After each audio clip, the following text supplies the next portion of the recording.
welcome back to Ghost Stories. Tonight we're going to be reading ghost stories of places in the Pennsylvania wilds and destinations with haunting and other mysterious happenings. I hope you enjoy. Kinzua Bridge Mystery.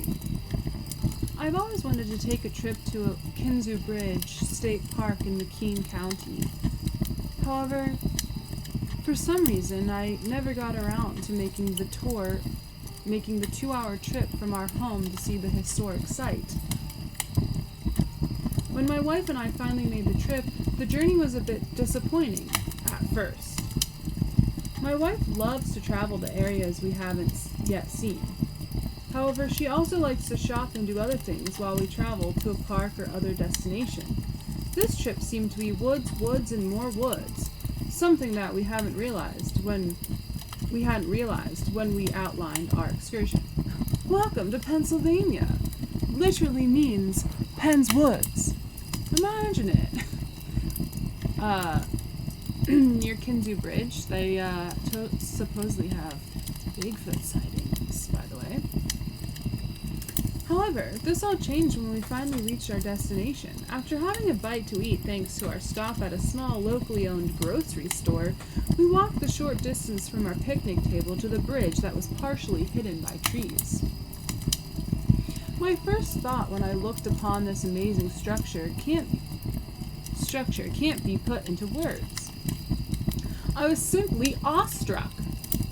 This huge form of metal reaching into the atmosphere in the middle of Kinzua Creek Valley. What a view! My wife, afraid of heights, only made it approximately 1/10 of the way onto the bridge. I, however, couldn't get enough of the bridge and beautiful view it afforded. As my wife patiently sat on a park bench near the entrance to the bridge, I reveled in the sights before me, snapping dozens of photographs of the breathtaking views.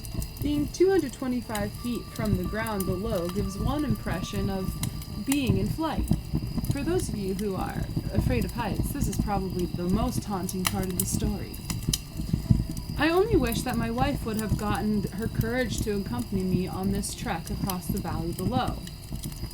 After being on the bridge for about an hour, I slowly made my way back to my wife sitting on the park bench.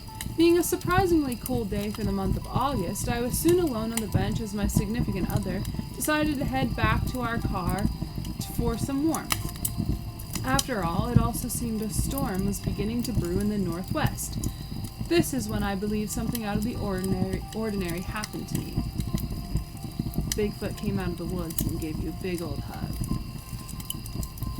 As I sat there watching the storm clouds roll in with no apparent visitors to the small park around due to the incoming inclement weather, I was startled when I viewed a man walking rather briskly past me and onto the bridge. He didn't make eye contact or converse with me in any way, seeming to not realize I was even there. Finding this a bit odd, I watched as he quickly stepped across the first part of the bridge. I then looked down at my camera, viewing a few of the many photos I had taken of the bridge and scenery below, all the while still thinking of the man that had just passed by. This is when things really started to get a bit strange. As the clouds continued to roll in and thicker over the Kinzua Bridge, I assume much as they had on the day of the great storm that had taken out a large part of the structure, I looked to the area of the bridge where I had last viewed the strange man. He wasn't there. Immediately thinking that he had hurried toward the end of the bridge, an area that I couldn't see from my vantage point, I rose from my seat and walked to the opening that led to the walkway along the bridge. I considered warning the briskly walking man that he had better vacate the area due to the pending storm that bubbled overhead. However, as I looked out over the bridge itself, I saw nothing. The man I had seen walking by me only a minute or two before was nowhere in sight. Had he been a figment of my imagination? I should have taken a picture of him. Had he fallen to the floor of the valley below, lying in an injured state or worse? Wow, okay. Go from did he exist to, or did he die? As a few large drops of rain began to pelt me, I hurried across the bridge while looking over the sides in an attempt to locate the strange man. I did this for about 10 minutes until the rain and wind wouldn't allow me to search further for the man. Why is he a strange man? Just because he was walking briskly. Gosh.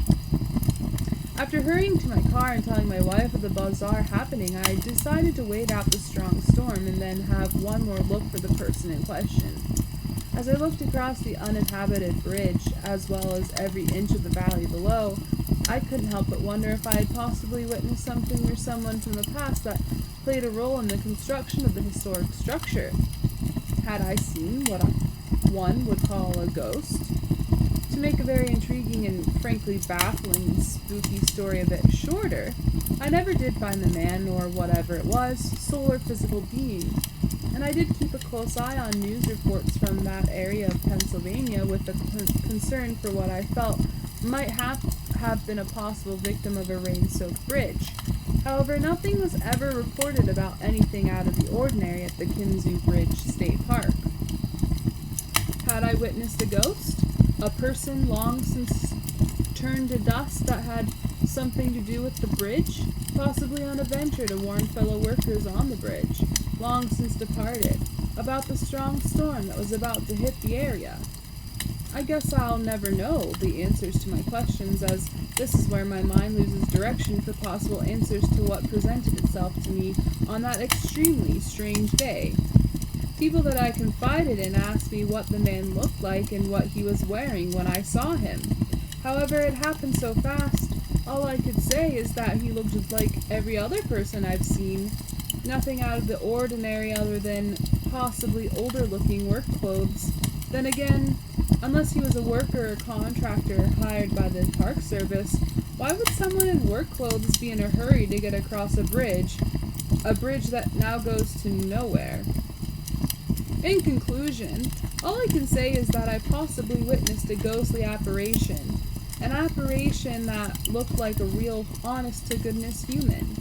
However, this human might not have been a member of the physical realm of this world, but a spiritual helper stuck in this dimension for reasons unknown to us. The original Kinzua Viaduct was completed in 1882 and was the highest railroad viaduct on Earth. A rebuilt structure completed in the early 1900s weighed a whopping 6,706,000 pounds. As evidence to the destructive power of nature, on July 21, 2003, an F1 tornado with wind speeds of up to 112 miles per hour tore 11 towers of the structure from its bases. Today, visitors can traverse a portion of the bridge via a pedestrian walkway that ends with a dramatic view of the valley below from the 220-foot-high observation deck and partial glass floor that offers one a spectacular view of the steel structure beneath. Interesting. Alright. Next is Haunted Hunting Camp. I could go to the Kinzua Bridge if I wanted to. I know where it is. My brother lives up around there. Not exactly there, but near there. So I wouldn't mind going there someday, especially if it's haunted. Haunted Hunting Camp. Thank God, I thought. That light up ahead meant safety for me. I had heard men's voices not long before. Now I saw a faint light ahead of me in the dense woods, a light that became brighter as I walked closer to it. A hunting camp ahead. It just had to be. I'll never forget my very first day of deer hunting. I and several family members were on a Tyrone mountain in hopes of a successful hunt. It was known that there were several big bucks in the area, so anticipation and excitement ran rather high for us all. I was so enthusiastic, even though it was pouring rain and the old red raincoat my dad had given to me to wear had holes in it that I hadn't noticed before. Large drops of cold water were hitting my clothes during that storm, and bare skin under the ancient garment offered no help to alleviate the cold. So this is what deer hunting is like, I thought. Needless to say, at that point, standing in the deep woods being pelted with rain on a 40-something degree morning didn't seem like a whole lot of fun at the moment. And that's why I don't go hunting. As the day wore on, the temperatures began to plummet, making for an even colder and uncomfortable time for me. However, I managed to stay in the wilds of Pennsylvania all day, standing guard at my area of the woods while my other hunting companions were way off in the distance. Then it happened. As a cold wind began to whistle up through the trees ahead of me on a slight hill,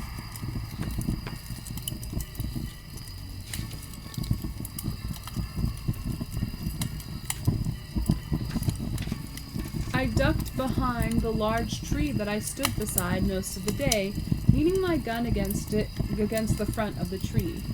With the temperatures falling into the low 20s, I didn't want another heavy gust of wind chilling me any further. After about 2 minutes of harsh, cold wind whipping against the other side of the tree in which I took cover, I gently peeked around the natural windbreak and saw a 5-point buck just standing there, not 15 yards in the distance. After gently reaching around the tree to retrieve my firearm, I carefully lifted my .32 Special and fired. Immediately the deer rang. Rang? The deer ran. Dang, I thought. I missed. However, when I walked to where the deer was standing when I shot, I saw a bit of blood on the ground. Now, even though I risked being out in the extreme cold after dark, albeit with a leaky raincoat with not much insulation, I began tracking my prize that hopefully wouldn't get away. Before I began my trek, I heard the shout of one of my relatives hunting with us asking if I had gotten a deer. Yelling back, I told him that I think I had wounded one and was going to track him. I told my family member to stay where he was and that I would track my prize alone. That, it turned out, was a big mistake. Dun dun dun! The time was now approaching 6 p.m. and darkness was engulfing the whole area. At this point, after tracking the deer what seemed to be over 1 mile, I suddenly realized that I was a bit disoriented in the deep woods and lost. By now, it was beginning to get agonizingly cold. Now, knowing that, unless I found my way to safety soon, I would be spending at least one frigid night in the woods with nothing to keep me warm. Hypothermia. Being at the edge of a potential killing darkness in the freezing woods scared the heck out of me. So much so that I probably wasn't thinking straight at that time in my ordeal.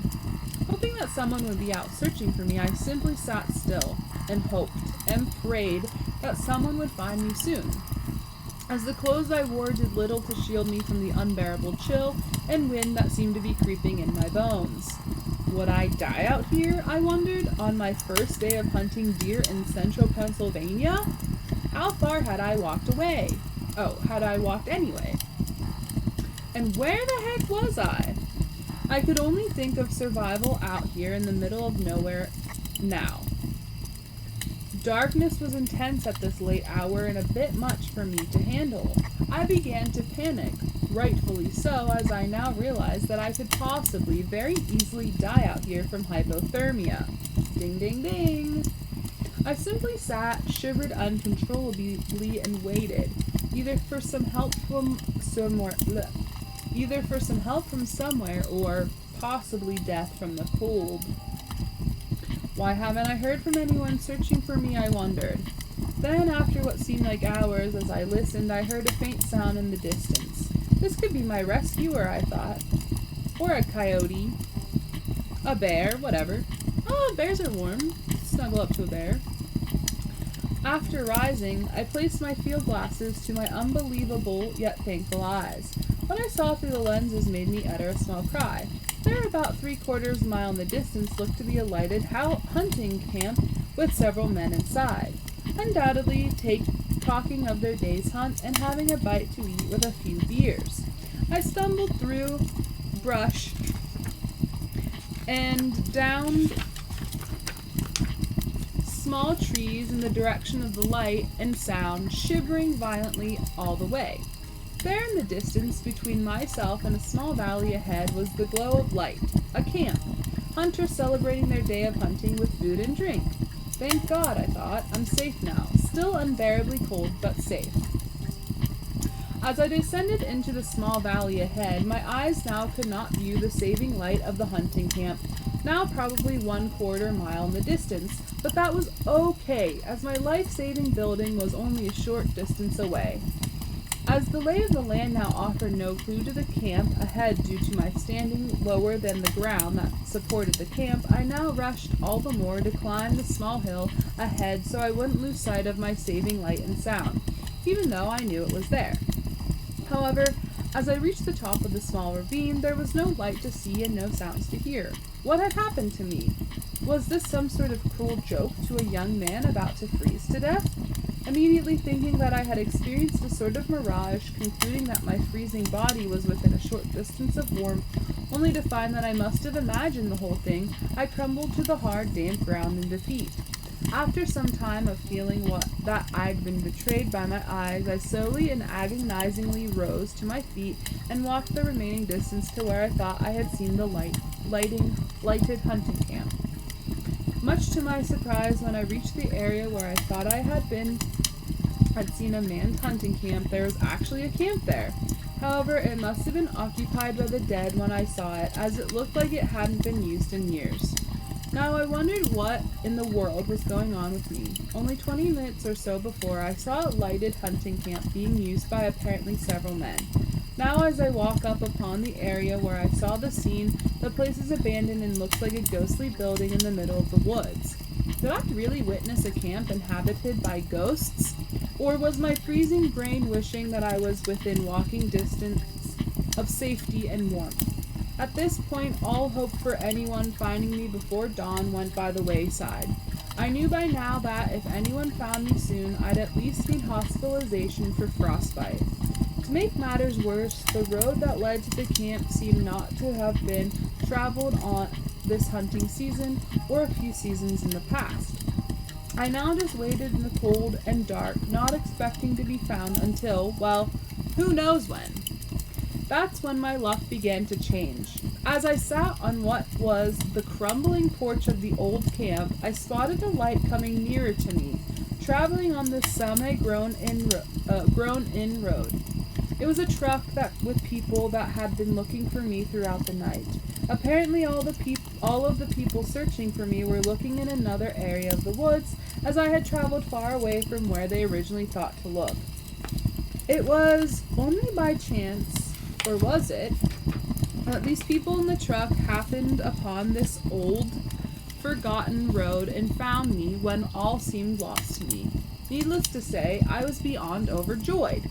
The strange thing about all this, in addition to the timing of the whole rescue, was the viewing of the ghostly beings inside the partially dilapidated hunting camp.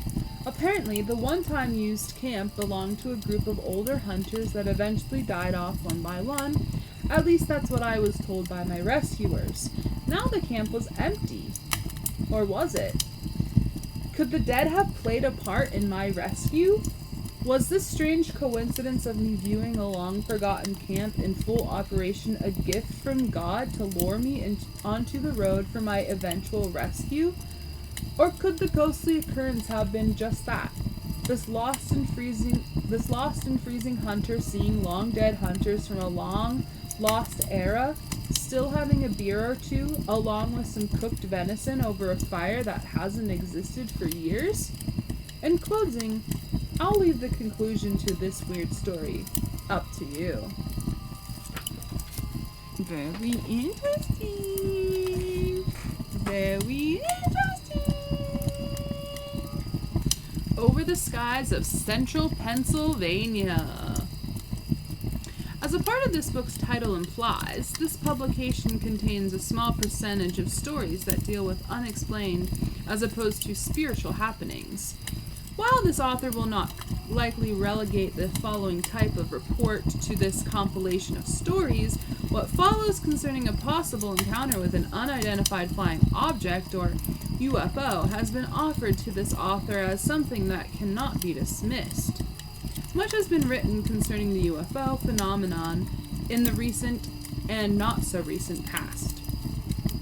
Explanations concerning the sightings of such supposed craft range from visitations from members of other interplanetary civilizations to secret projects initiated and fabricated by our own military to vehicles pressed into service by demonic and or angelic beings. Whatever your view might be concerning this highly controversial subject, after reading the following account, you might consider a change of comment concerning such potential sightings. I've seen a UFO. It was hill-shaped, falling from the sky above my house, and when my childhood best friend and I ran into her house to find her dad, by the time we came back out, what we thought was a giant Tylenol pill falling from the sky was no longer to be seen. Just like that, vanished. Anyway.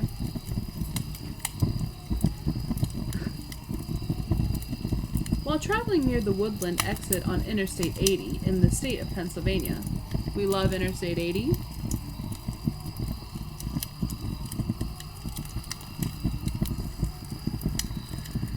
On one cold and frosty winter's night, Josephine and Brad Michaels encountered something that can only be outlined as unexplainable.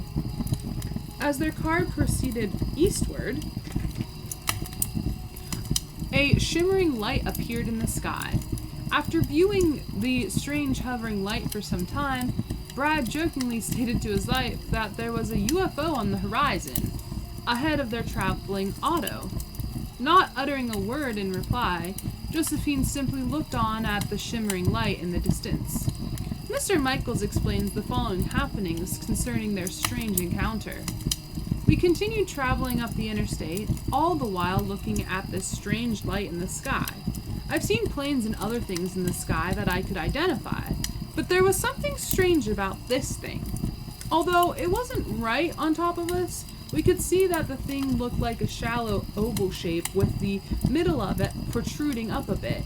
It didn't look completely solid and kind of shimmered, like when you view an asphalt road on a hot day. Weird. Then, after we went up the road another 4 to 5 miles, the disc just disappeared. It wasn't there anymore. I then pulled over to the side of the road and looked up at the sky in an attempt to locate it. It wasn't there. And I did notice that there were no clouds in the sky that could have covered the lighted thing. It had simply vanished. And speaking with Brad for some time, he stated that he has no explanation for what he and his wife viewed on that clear, cold night in the mid-2000s. However, approximately 2 weeks after the initial sighting, Brad and his wife explained yet another instance that also contained no explanation. As Brad and his wife relaxed in the living room of their home, a strange glow through the window of their home's darkened dining room met Brad's eyes. As only heavily wooded areas surrounded the rear of their house, Brad hadn't a clue as to what the intense light that shone through the window in the rear of their home could have consisted of. It's Bigfoot, guys. It's Bigfoot. Bigfoot with a spotlight. Brad again explained the incident. Why am I getting flashbacks to the SNL skits that are my favorite of like the alien abduction ones? As you know, my wife and I were in the living room, her on the chair and me on the couch in a half-sitting position, when all of a sudden this really bright light came through our dining room window. It was so bright that it lit up the entire dining room and kitchen. But it only lasted for about 2 seconds. It kind of looked like something was flying over our house and shining a bright light down as it flew on. Then everything was dark again. I went outside to see if there was anything out there that could have made that weird light. There was nothing. I, to this day, have no clue as to what the light was, but I have to admit, in remembering the strange shimmering light that we saw on Interstate 80, made me think that this new light had something to do with that light, as the timing of the incidents were so close. They're being followed. So the Michaels have been the recipients of 2 encounters with unidentified flying objects within an extremely short period of time. They're the marked ones. The following instance might shed a bit of light on the aforementioned possibility, as others in the general vicinity of the Michaels' home also reported strange occurrences in the skies above central Pennsylvania on the same night as the Michaels sightings. However, perhaps lending a bit more credibility in the eyes of all, these reports were televised on a local television station, making the Michaels' claims all the more believable.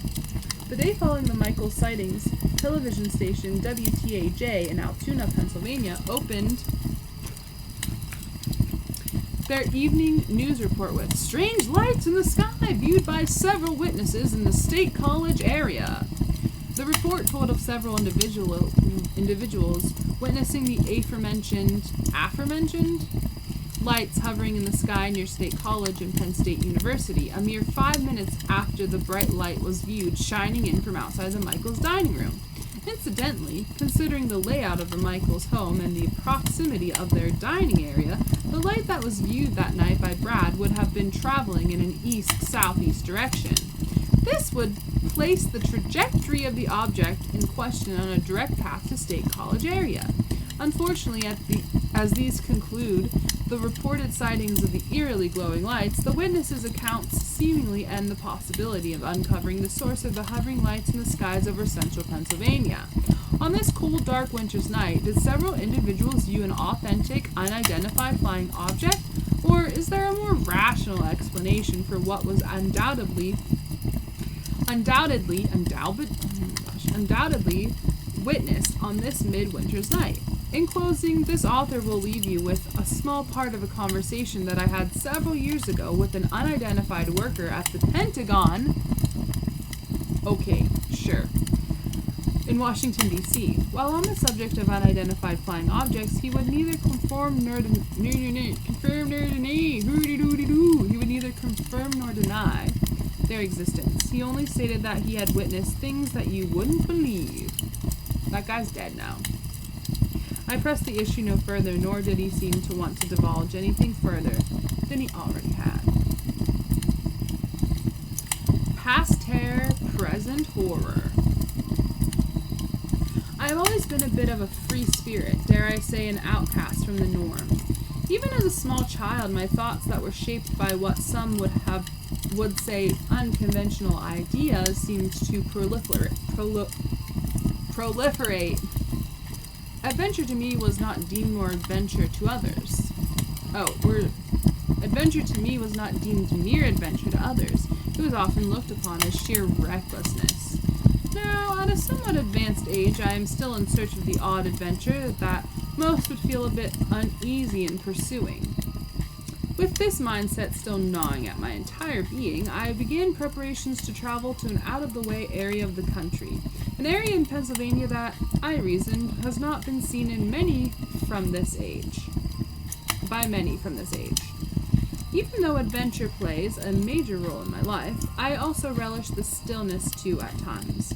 A place where one, even a free spirit that I am, can escape with only thoughts, ever how dangerous or seemingly harmless they might become. As I closed in on the mid-Pennsylvania ghost town of Peel, I immediately felt within that I would receive invigoration from this experience that I had set out to accomplish. Peel. Hadn't I heard of this town at some other time in my life? Possibly outlined in a book? With a hint of fall already in the late September air, okay, around my birthday, let's go, I traveled through what looked to be countryside that had not been traversed in years, possibly decades. However, the hint of humanity in the form of hunting cabins devoid of life told me otherwise. These simple structures consisting of wood that has long since given up the decency of the age in which it came, stood as mere shadows of their former selves. As Pennsylvania was once the mining mecca of the free world, or so it was told to me, I just had to investigate for myself this time and age that had passed us by. A time where toil and sweat meant life, much like, but also in other ways unlike, the days in which I now reside. As my vehicle veered off into an obviously little-used country road, I could not help but visualize the lifestyle that I adored. A time when the area and the world, for that matter, was a bit, well, rougher, a bit more difficult, but for me a bit more adventurous. Oh, to revisit the time and place when the bustle of men, toiling in the earth's dark and rocky soil, fell upon the ears of all that inhabited the area. Just a dream, I thought. Just a dream. After what seemed 1,000 miles of travel on this dusty old road to who knows where, my eyes met a place that intrigued me just a bit more than the other scenery that gathered around me as I traveled deeper and deeper into the greens, browns, and many other colors that God had provided for my pleasure. A road obviously overgrown with briars and other unwanted vegetation met my eyes. I stood in silence as imagination and possibility flooded my senses. Could this be a pathway to the adventure that I felt awaited me in this area? An entrance into exploration that few dare attempt, to an ancient pathway that travels on into the hills and valleys of one's past? Or was this simply an entranceway into nothing? Immediately pulling to the side of what I deemed a road, although the word road could be a debatable explanation for such an overgrown pasture of distaste, I now realized that I was about to embark on what I had searched for. As the trees, brush, and briars before me blended together into one mass of confusion, my thoughts turned in exhilaration to conquering not only what lay before me, but also what I was about to face. Immediately exiting my car,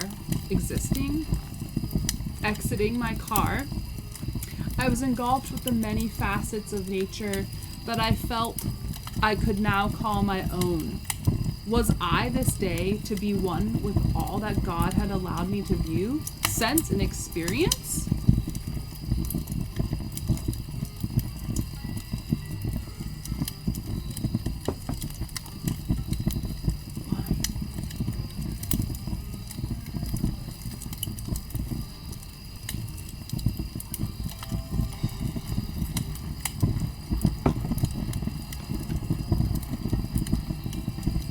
As I grabbed the tools of my trade in the form of hikers and all other sorts of paraphernalia that I find necessary to enjoy treks into the wilds of the outdoors, I set my wondering eyes on the roads before me. Dense but not totally impassable entered my thoughts as I began my walk to who knows where. Hiking in the vast shade of many oaks, maples, and pines, I began to experience the feeling that I had felt would engulf me as I ventured further and further away from humanity. In my mind, this was quickly becoming a secret hiding place to call my own within the wilds of nature. The perfect silence of the deep forest now flooded my senses. Another world that, if we allow, takes us to the tranquility that our body, and yes, our soul requires to fully live, to fully experience. Stopping for not only a much-needed rest, but also to take in as much of this silent passion that nature would allow, I began to exhibit a feeling that I knew so well, a feeling that only the truly spiritually minded in life can enjoy. With material wants and desires placed on a lower rung of life for the time being, I again began my journey through the alluring Pennsylvania countryside. After what seemed like many more miles of enjoyment that the sounds and sights of nature and fall can bring to oneself, I at once realized the meaning of why I was in this place, why I had ventured so far into the wilderness. There, up ahead, was it... My eyes had met with a sight that only the adventurous could fully appreciate. Ahead, not 20 yards in the distance, an opening in the overgrown Pennsylvania earth reached out to me. Could it be one of the long-forgotten mines that exude vast amounts of history that seems to cry out to the traveler of today? Of ages past and forgotten, of another time that I so desired to touch and had felt until the present moment that I could only dream of? As I neared, I immediately knew that this opening in the soil held for me a bit more than most would ever attempt. In examining the entrance to the ancient opening to the past, my mind began to play its ever-present game of logic versus adventure, safety versus possible demise, something that I find a bit cumbersome to bear. The cave entrance was a bit small, obviously narrowed after so many years of torturous weather that had pounded against the opening, with its timber showing massive signs of decay in the form of semi-mangled, watered log beams. However, I reasoned, the inside of the mine should be a bit more passable, as the harsh climate of the area would be hidden by tons of dirt and rock. So before my pending entrance into the vastness of darkness itself, and after inhaling a deep breath of air, I looked into the sky to gain courage. There to the east, I immediately viewed a sight that would force me into this beckoning underground crevice. To my forefront, rather ominous storm clouds that had not been there previously met my eyes. That was it! Being the adventurous type, something that I've been all of my life, I decided to escape the coming storm, throw caution into the wind, and enter the small hole in the ground to explore the unknown while the oncoming dreadful weather battered the outside of the cave entrance. Upon squeezing into the soft Pennsylvania earth, which is definitely mostly clay,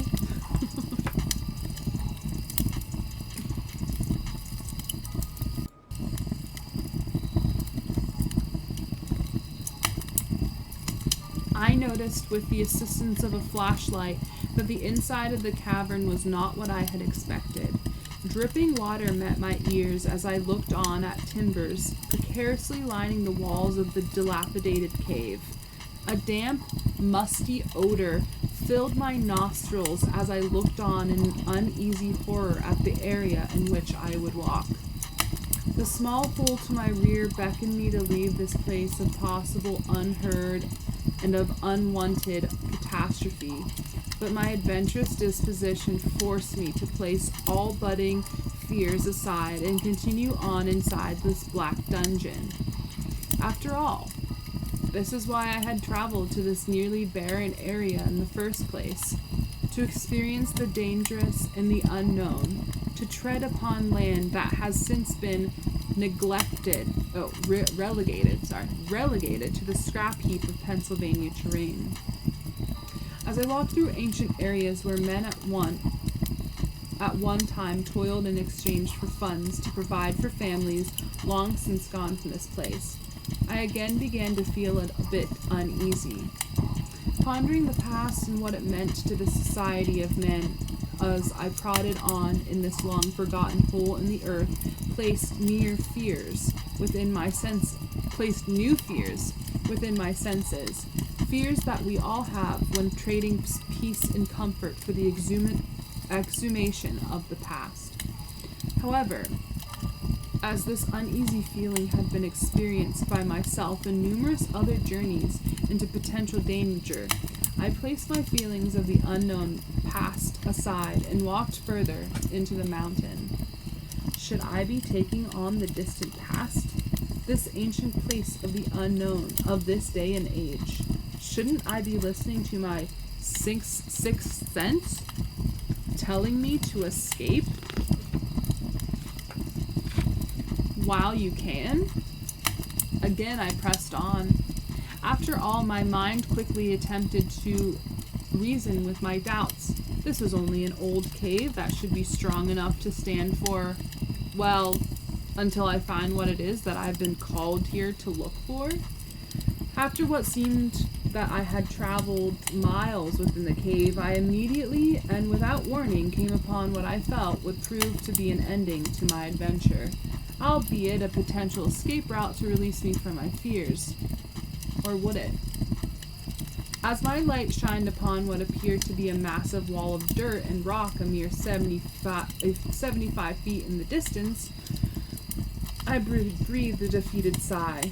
After all this effort, I would now be forced to return to the real world because of an impenetrable barrier, something that I came here to escape from. Mixed feelings entered my body as tons of Pennsylvania earth lay before me in the dark cavern. After shining my light on the wall of dirt one final time, I realized that this place that I was now a part of for the moment wasn't at all safe. These timbers made from trees that had been deceased for possibly generations had given way in my forefront, sending mounds of Pennsylvania earth violently down to their resting place on the cave floor. After breathing a defeated sigh and wiping the now forming perspiration from my forehead, I realized that it was now time to retrace my steps and move on to other places where I would hopefully find more satisfaction and intrigue and more success. Feeling a bit disheartened and not being able to explore more of the unknown that lie ahead of me, I nevertheless turned and began my jaunt back to humanity as steps were taken within the walls of this enormous cavity within nature's realm.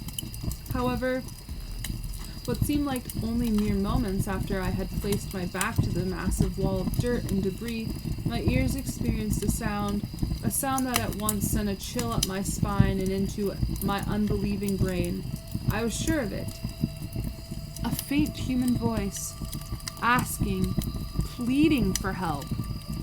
Had met me from inside this dark, damp tunnel. But from where and how? Was someone actually trapped within this place? A place I felt hadn't been seen by anyone in ages? Simultaneously, as I experienced the unwanted and unwarranted auditory stimulation, the air in the space in which I stood became most unbearably cold, remarkably more bone-chilling than the 50-something degrees that had plagued me on my journey within this place. Still not allowing myself to turn and investigate what I perceived as mere auditory hallucination, I stood in the silence of the cave, not yet allowing my light to fall upon the area in which the unknown voice was heard. After one more deep breath and cold sweat again gathering on my face, I gathered what courage I had left to muster and slowly, cautiously, turned to face whatever had uttered the plea for assistance. As intense fear began to grip my senses at what I might view, I experienced something that I was not ready to accept. Suddenly, there, not more than 50 feet in the distance, directly in front of the massive cave-in, stood a man, seemingly as real as myself, as I stood there frozen with fear to my area on the floor of the cave. This strange man, at once appearing out of nowhere, was obviously not of our present age, as he wore the attire of another time, a time that I thought I had come here to capture. The gaze that was etched across his pale face exuded a look of many emotions. Hope, fear, and utter helplessness were obviously among the feelings that ran through my unbelieving mind as I looked on in disbelief. Seemingly hollow eyes fixed a gaze upon me that I will not soon forget. Before me stood a full body, a seemingly solid form from decades past. I could only stare at what had presented itself before me. But from where? Or for that matter, when and what did this apparent soul enter from? Was this that stood before me a ghost, or a member of the human race, much like I? This thought and a plethora of others bombarded my mind as I continued to look on in disbelief and utter fright. After all, I came to this area of the country to experience an exhilarating outing, not what had appeared in my forefront to be a ghostly phantom from a bygone era. Then, after what seemed like hours to me, but I'm certain had only been mere seconds. The man with the pitiful aura about him began to fade. Fade as water evaporates in the hot summer sun.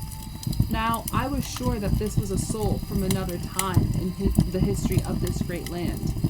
However, the whys and hows of the situation still littered my brain as I stood motionless in the ever-enveloping cold. Again, I was alone, or so it seemed, in the darkness of the long-abandoned mine. Had my eyes and thoughts long overdue for the natural light of day caused my imagination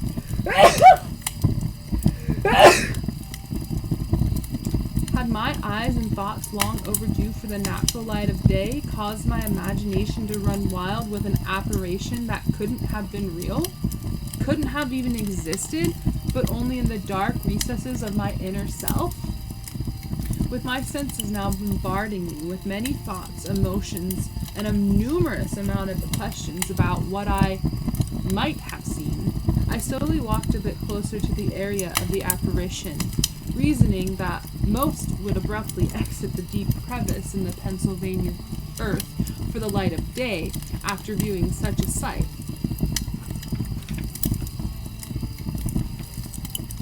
I crept ever closer to the wall of the dirt and the place of the fleeting man, all while on guard for a reason to swiftly exit my place of horror. As I pressed on within the dark dungeon, I began to notice something that had not been witnessed by my senses previously. At the point of the massive cave-in was a small hole near the bottom of the cave floor. Obviously, this minuscule entrance to whatever lay on the other side came about from years of erosion caused by the trickle of water within the cave itself. Dare I peek in through the entranceway? If I did, would the man that had seemingly appeared to me be waiting on the other side of the thick wall of dirt and rock to again utter a plea for help? And if so, help from what? As I had come this far in my adventure that seemed to be playing out with some sort of twisted drama, I ever so slowly inched all the closer to the small crevice in the dirt and rock that lay before me. As I now came upon my intended target, I crouched as my knees touched the wetness of the cave floor and, while all the while holding my breath, shined my flashlight into the darkness beyond. "No, this can't be!" I shouted, looking on in disbelief at what lay before me. As I peered in through the small hole in between rock and other debris, a most morbid sight met my now thoroughly disbelieving eyes. There, not more than 30 feet in the distance, within a small area that obviously had been unknown for decades, sat two sets of bones that were once human bodies. Remains from God knows when met my overloaded senses, their skulls gazing into the lonely dark surroundings with that ungodly grin that meets one as you peer into the cavities of bone long since devoid of life. As I looked on, racing thoughts ran among the overloaded nerve endings in my mind. I was in a grave! Obviously, you're in a franken caved-in mine. What do you expect? These poor men must have been the victims of a mine cave-in that took place decades in the past and were never found until now. How horrible a death to be forced to endure. No water, food, or light of day, only the coldness of the 50-something degree cave to perish in. Oh, how their loved ones must have missed them, and often wondered where their bodies were within this network of tunnels deep in the ground. Had their lives ceased due to lack of nutrition, or simply from the coldness in the cave that enveloped them? At this point in time, realizing the cry for help that had graced my auditory nerves only moments before could never be acted upon, I began to exhibit sorrow that I had never experienced before. Cries from my mouth and soulfully sad tears streamed down my cheeks as I could not pull myself away from these two poor shells that were once human. I reasoned, these poor creatures were either now in the arms of their creator or in a more sinister place. There was nothing more I could do than to whisper a prayer in their memory. With those thoughts running through my entire body, I turned away from the scene of long ago death and retraced the steps that led me to this painful area deep within the Pennsylvania soil. Even as I left the area, my mind could not erase the thoughts of the ghostly pleading. The reason that this had played out seemed illogical to me, yet it did happen. I did witness the true horror of one that sees a real-life apparition re-entering the area of their earthly demise. Could I retreat fast enough to hopefully distance myself from the macabre scene to my rear? Or would these men confront me on my way to exiting this chilling place of torturous death, again asking for assistance out of whatever place that their souls were in?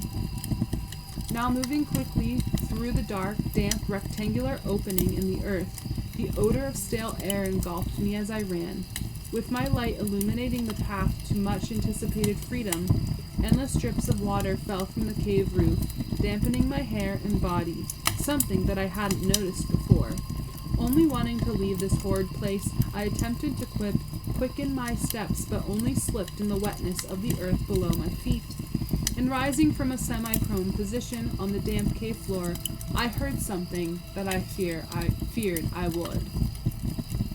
In the distance, another lone, anguished cry for help from one of the poor souls whose skeletal remains I had just viewed, and the small crevice that was their demise echoed through the cave with an ungodly sound.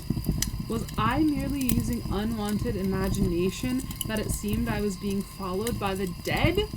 Oh, to escape this horrible scene that had pressed itself upon me.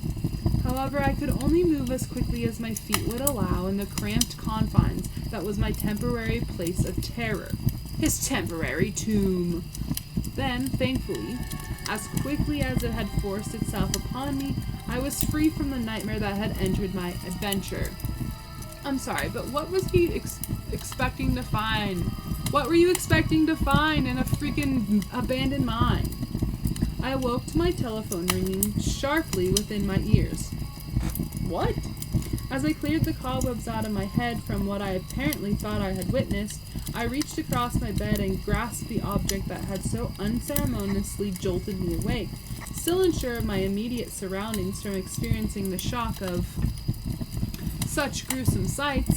I attempted to speak into the receiver. What met my now thankful ears was the voice of a friend, a soothing and much welcome voice as opposed to the cries for help that I had been subjected to only mere moments before in my adventure turned agony. After initial greetings, the voice in my ear now outlined a potential adventure that had been playing on her mind throughout the night. My friend and equal to me in the game of adventurous possibilities excitedly stated, "There's an old mining town named Peel that I had heard of while skimming the pages of a book about Pennsylvania ghost towns." As I tried to sleep, I began to outline a possible trek into the wilds of Pennsylvania to explore the site, and I was wondering if you would like to go with me this weekend to investigate the possibility. After a trail ran down my spine at the exactness and timing of the call, I politely but abruptly cut her off in mid-sentence, explaining only that I would call her back later in the day. Not only did I not want to venture to that area of the country after such horrible images from the mine, I now had to attempt to decipher the weird timing and content of my friend's call. Was what I had experienced a simple dream? A warning within a dream? Or had the dead inside that tunnel attempted to reach out to me while I was in a dream state? As I lay back to ponder the entire situation, I came to the conclusion that it quite possibly might be a time in my life to be, not quite so adventurous when my mind attempts to focus on this type of fun.